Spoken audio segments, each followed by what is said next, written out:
हाय मु निराकार स्वागत करुच्ची आपको आउ एक भोकेशनल अपडेट वीडियो रे एडवर्टाइजमेंट रही recruitment of vocational trainers for government school Khordha Cuttack बौद्ध यही तीनोटी जिलार विभिन्न हाईस्कल रे भोकेशनल ट्रेनर जॉइनिंग रहिबो।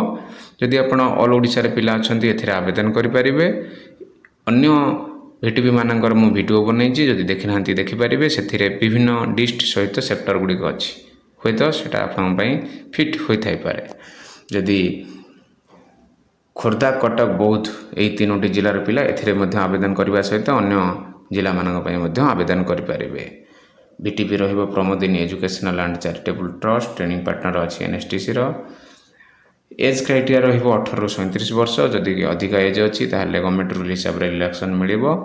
सेक्टर क्वालिफिकेशन पई देखि परिबे apparel automotive electronics food processing IT ITS telecom tourism and hospitality यही परी सातोटी सेक्टर पर बाहरी कौन एक्सपीरियंस आपड़ ये देखने।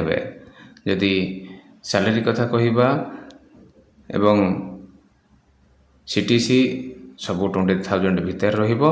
जदि इंटरेस्टेड कैंडिडेट अच्छो यही मेल आईडी रे आपणकर अपडेट सीवी सहित सब सर्टिफिकेट एक्सपीरियंस ये मिसेकी पठेबो। जदि तुमर कांटेक्ट इनफॉरमेशन रे किछि डाउट अच्छी कॉल करके बुझिया कथा ये जो नंबर दिया जाइए बुझी पारिबे।